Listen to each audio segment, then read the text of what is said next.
আজ সোমবার, সরস্বতী পুজোর দ্বিতীয় দিন, কিন্তু আমাদের গ্রামে পুজোটা আজ থেকেই শুরু হয়েছে। দেখতে পাচ্ছি যে প্যান্ডেলটা ছেলেগুলো খুব সুন্দরভাবে করেছে। আমি এই কিছুক্ষণ আগে বাড়িতে ফিরলাম, অ্যাকচুয়ালি পুজো উপলক্ষেই পুজো উপলক্ষেই বাড়িতে ফেরা, তো এসেই চলে এসেছি প্যান্ডেলে। সেই 2007 সালে পুজোটা লোকের মার খেয়ে, ঝাঁটা খেয়ে, লাথি খেয়ে শুরু করেছিলাম। যাই হোক, সেই পুজোটা কিন্তু এখনো ছেলেগুলো ধরে রেখেছে, বিশেষ করে চন্দনবাবু একদম শুরু থেকে ছিল, আজও আছে।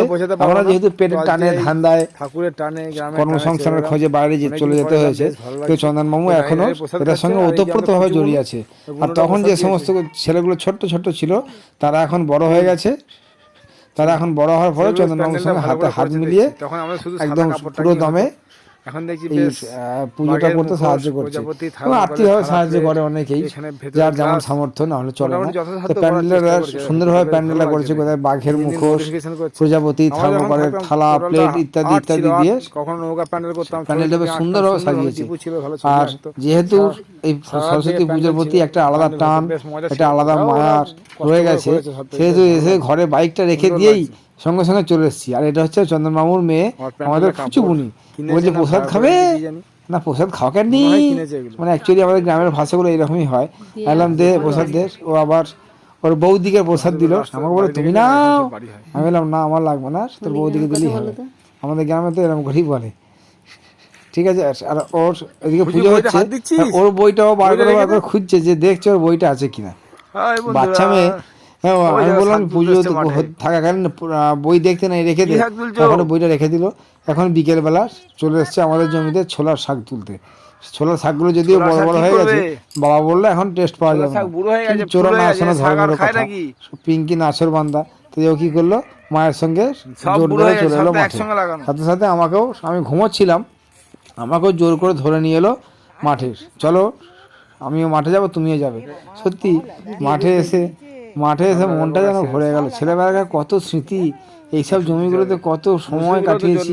সেখানে ধান কেটেছি, ধান বয়েছি, মেশিনে মেশিন নিয়ে এসে খাল থেকে জমিতে মেশিন চালিয়ে জল দিয়েছি, ধানে ওষুধ দিয়েছি, কত স্মৃতি ছোটোবেলাকার। সত্যি মাঠটা দেখে মনটা ভরে গেল।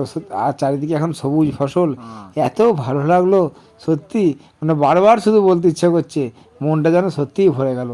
এই যে দূরের এই ছোটো ছোটো গাছগুলো একসময় খুব বড় হয়ে গেছে, যে সমস্ত গাছগুলোতে আমরা ছোটোবেলায় খেলা করতাম, আমরা যেমন সময়ের সাথে হাত তাল মিলিয়ে বড় হয়েছি, গাছগুলো এখন ছোট ছোট জঙ্গল ঝোপঝাড় পেরিয়ে মাথাটা উঁচু করে দাঁড়িয়েছে। কি সুন্দর লাগে, তাই বলুন না?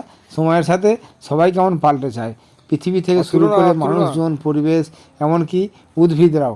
একটু আগেই বললাম যে সমস্ত গাছগুলো আগে ছোট ছিল, ঝোপঝাড়ে ঢাকা ছিল গাছগুলো, তখন আমরা উঠতে পারতাম। এখন আমাদের সঙ্গে হাত ধরে, আমাদের পাশাপাশি গাছগুলো সেই ঝোপঝাড় ছাড়িয়ে মাথা উঁচু করে বেড়ে গেছে। সত্যি কি অবাক লাগে, তাই না? যাই হোক, এখন আমাদের শাক তোলা চলছে। আমি ওকে বারণ করছি আর তুলনার, ও কী করলো, লোভ সামলাতে পারলো না, তারপরে তুলেছে ধনে পাতা। মাঠে নামার সঙ্গে সঙ্গে ধনে পাতার এত সেট, ওকে জমি থেকে তোলার চেষ্টা করছি, ওই জমি থেকে আর উঠছে না। ঠিক আছে, শেষমেশ ওকে বকা ঝকা দিয়ে জমি থেকে তুলতে হলো। এই সন্ধ্যেবেলায় আবার মণ্ডপে চলে এসেছি, লাইটের কার্য শুরু হয়েছে। ছেলেগুলো কিন্তু করেছে খুব সুন্দর, টুনি লাইট দিয়ে এত সুন্দর সাজিয়েছে না প্যান্ডেলটা, কি দারুণ লাগছে, তাই না? সরস্বতী পুজোর প্যান্ডেলগুলো এইরকম।